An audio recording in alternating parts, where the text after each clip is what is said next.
Welcome दोस्तों। हमें complain मिला था, एक पैकेज ऐसी था उसमें कूलिंग नहीं हो रहा था। तो हमने आउटडोर में जाकर के देखा, उसमें दो के दोनों कंप्रेसर में इवापोरेटर में फुल आइस जमा हुआ है। अगर इस तरह से दो के दोनों कंप्रेसर में एक साथ में ही आइस जमता है तो क्या गैस कम हो सकता रहेगा या क्या प्रॉब्लम हो सकता रहेगा? अगर आपको मालूम है वीडियो को स्टॉप करिए, कमेंट में बताइए आपका क्या सजेशन है। अगर दो कंप्रेसर है, सिस्टम एक है, यूनिट एक है, दो कंप्रेसर है, उसमें दो के दोनों में आइस आ रहा है तो क्या क्या डिफरेंस हो सकता रहेगा? अगर दो कंप्रेसर है उसमें सिर्फ एक में ही आइस आ रहा है तो क्या क्या डिफरेंस हो सकता रहेगा? फिर से बोल रहे हैं, अगर आपको मालूम है वीडियो को स्टॉप करिए, कमेंट करके बताइए और उन लोगों का हेल्प जरूर करिए। तो ये वीडियो में इसी के बारे में डिटेल्स में जानने वाले हैं। अगर हमारा एयर कंडीशनर में गैस कम रहता है, दो कंप्रेसर एग्जाम्पल है, अगर उसमें गैस कम रहेगा तो एक साथ में दो के दोनों में गैस कम नहीं होगा, किसी एक में ही गैस कम होगा। या फिर एक में आइस आ रहा है, एक में आइस नहीं आ रहा है, तो कंडीशन में हमारा प्रॉब्लम रहेगा कंप्रेसर का, गैस का लीक, इवापोरेटर, ऐसा कुछ प्रॉब्लम हो सकता रहेगा। बट दो के दोनों में ही आइस जम रहा है, वो कंडीशन में हमारा गैस का प्रॉब्लम नहीं हो सकता है। क्यों नहीं हो सकता है? अगर गैस कम होगा, फिर से बता दें, गैस कम होगा तो एक में ही होगा, दो के दोनों में नहीं होगा। अगर इसमें फिल्टर ड्रायर ब्लॉक रहता है, इस तरह से आइस आ रहा है तो हमारा फिल्टर ड्रायर लगा रहता है, ये भी ब्लॉक होगा तभी भी इस तरह से प्रॉब्लम होता है, आइस आने का चांसेस रहता है। बट वो भी आप सोच सकते हैं, दो अलग अलग कंप्रेसर है, एक ही यूनिट है, बट इसका दोनों अलग अलग पार्ट रहता है, सब कंडेंसर वाला एक ही रहता है बट अलग अलग दो पार्टीशन अलग अलग रहता है। इसमें अगर दो कंप्रेसर है, इसमें आपका फिल्टर ड्रायर भी दो लगा रहेगा, एक्सपेंशन वाल्व भी दो लगा रहेगा, या ओवरफिश भी दो लगा रहेगा, ये अलग अलग पार्टीशन में लगा रहता है।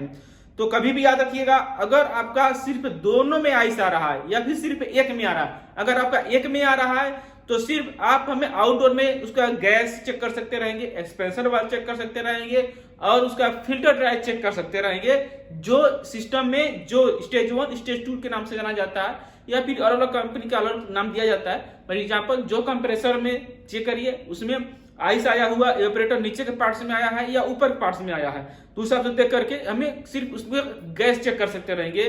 गैस इसमें लो हो सकता रहेगा, या तो लीक हो सकता रहेगा, या फिर एक्सपेंशन वाला लगा हुआ है, एक्सपेंशन वाला खराब हो सकता रहेगा, ब्लॉक हो सकता रहेगा, फिल्टर ड्रायर ब्लॉक हो सकता रहेगा, या तो फिर उसके अंदर ओवरफिश है तो ओवरफिश ब्लॉक हो सकता रहेगा। अगर एक में ही आइस आ रहा है तो ये सब चीजें हमें आउटडोर में बार बार ही हमें चेक करना चाहिए। अगर हमारा इस तरह से दो के दोनों में ही आइस आ रहा है, एक साथ में आया है, दो के दोनों सिस्टम में अगर हमारा आइस आया है तो एक कंडीशन में हम गैस को 100% नहीं कह सकते हैं कि गैस ही हमारा कम रहेगा।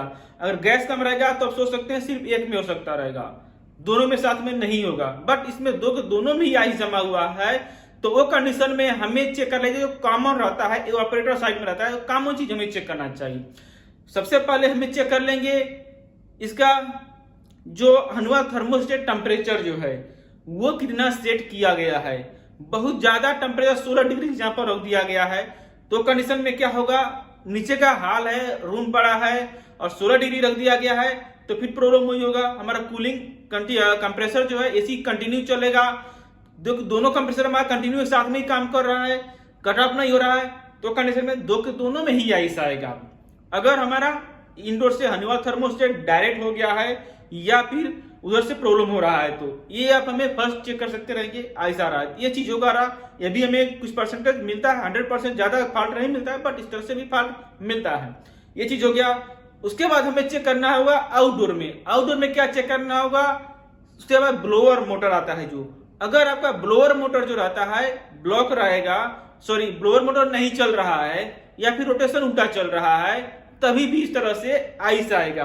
ब्लोअर मोटर जो रहता है, इवापोरेटर एक ही रहता है, ब्लोअर मोटर जो रहता है एक ही लगा रहता है, दो कंप्रेसर रहता है बट ब्लोअर मोटर जो रहता है वो एक ही लगा रहता है, इवापोरेटर साइड में रहता है। तो अगर ब्लोअर मोटर नहीं चलेगा तो कंप्रेसर में दो के दोनों चल रहा है, दोनों साथ में काम कर रहा है, आइस जमेगा।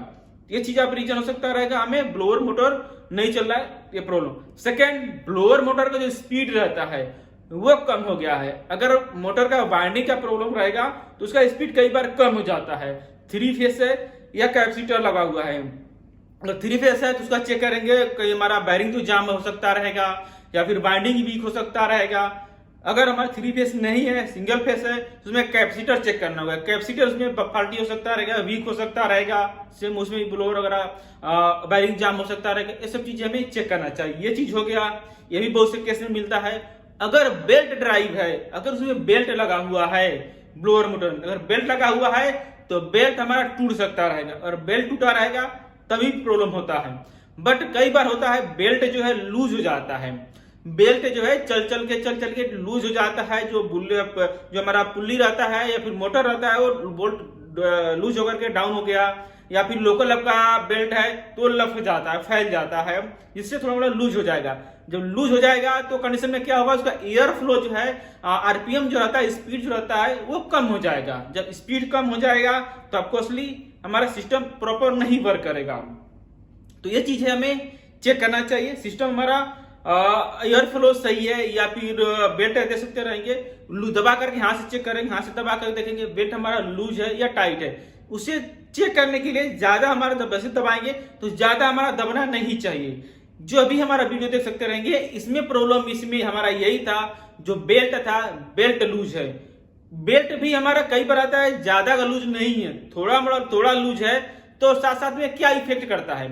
हमारा एग्जांपल बेल्ट थोड़ा लूज है, इससे हमारा एयर फ्लो कम हो गया है, आरपीएम जो स्पीड है ये हमारा लेस हो गया है 10%। उसके बाद क्या होता है, एयर फिल्टर ब्लॉक रहता है। एयर फिल्टर जो रहता है वो हमारा ब्लॉक हो गया है, गंदा हो गया, डस्टी हो गया है। तो एग्जांपल हमारा मान लीजिए 10% जो है हमारा स्पीड लेस हो गया है, कम हो गया है, 10% आपका क्या होगा, फिल्टर से भी हवा सर्कुलर नहीं हो पाएगा।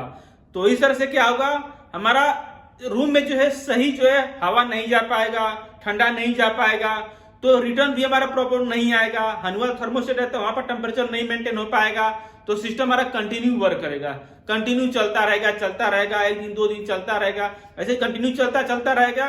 तो क्या होगा, हमारा आइस आ जाएगा, क्योंकि ऑलरेडी सिस्टम में गैस है। अगर गैस हमारा कम रहेगा तो कुछ दिन चलने के बाद क्या होता है, गैस हमारा लीक हुआ, 0 हो गया तो एलपी प्रेशर पे कट ऑफ हो जाएगा या फिर खत्म हो जाएगा, ऐसे बंद हो जाएगा, डेड हो जाएगा।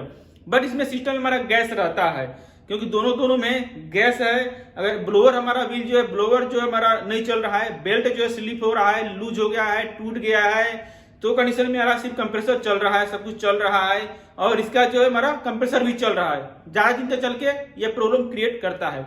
इसमें हमारा स्टॉप करने के लिए, रोकने के लिए एंटी फ्रीज का एक थर्मोस्टेट लगा रहता है, एंटी फ्रीज लगा रहता है, सेंसर लगा रहता है, छोटा डिवाइस ऑपरेटर में लगा रहता है। बट कई बार होता क्या है, वो भी खराब हो जाता है, काम नहीं करता है, जिसके वजह से ये हमारा आइस आता है, ट्रिप कर जाता है। लेकिन बहुत से सिस्टम में रहता है, अगर नया यूनिट है, सिस्टम में सब कुछ सही है, तो हमारा सेंसर एंटी फ्रीज का रहता है, वहां से वो काम करेगा, बंद करा देता है, सिस्टम को नहीं चलने देगा। तो इस तरह से प्रॉब्लम होता है। अगर हमारा दोनों में सिस्टम में एक साथ में ही आइस आ रहा है तो इसमें हमारा गैस का प्रॉब्लम नहीं हो सकता रहेगा। 100% नहीं बोलते हैं, बट 90-80% बोल रहे हैं, गैस का प्रॉब्लम नहीं होगा। दोनों में एक साथ में अगर आइस आ रहा है तो, बट हमें उस कंडीशन में चेक करना होगा। इवापोरेटर साइड में चेक करेंगे, थर्मोस्टेट चेक करेंगे, टेम्परेचर से कितना सेट किया हुआ है, हवा से कंटिन्यू चल रहा है क्या, वो हमें चेक करेंगे। और उसके बाद हम चेक करेंगे ब्लोअर मोटर हो गया, स्पीड हो गया, बेल्ट हो गया, एयर फिल्टर हो गया, इवापोरेटर हो गया, ये सब चीजें हमें चेक करना चाहिए। इस तरह से दोनों में आ रहा है। अगर 2 कंप्रेसर है, सिर्फ एक में ही आ रहा है, तो कंडीशन में हमें गैस चेक करना होगा। गैस चेक करेंगे, हमारा एक्सपेंसर वाल्व खराब हो सकता रहेगा, कैपिलरी ट्यूब जो लगा है वो खराब हो सकता रहेगा, ओवर पीस या फिर फिल्टर टायर लगा है ये खराब हो सकता रहेगा। तो ये सब चीजें हमें चेक करेंगे। अगर हमारा इस तरह से प्रॉब्लम आ रहा है, आइस आ रहा है, तो और भी बहुत से रीजन होते हैं, फॉल्ट होते हैं, वो नेक्स्ट पार्ट में जानेंगे। बहुत से ऑलरेडी हमारा वीडियो बना हुआ है, तो इस तरह से देखने के लिए, जानकारी के लिए हमसे जुड़े रहें, हमारे चैनल को सब्सक्राइब करें। सब्सक्राइब करने में जो बेल आता है, ऑल नोटिफिकेशन को ऑन जरूर करें। हम आपसे रिक्वेस्ट यही करेंगे, अगर आप थर्मोस्टेट, हनीवाल का कोई सा भी एसी, फ्रिज, वॉशिंग मशीन का स्पेयर पार्ट, टूल्स वगैरह कुछ खरीदना चाहते हैं तो नीचे डिस्क्रिप्शन में लिंक दिया हुआ है, विजिट करिए, बाई करिए और इसका फायदा लीजिए। आज आपका दिन शुभ हो। Thank you for watching.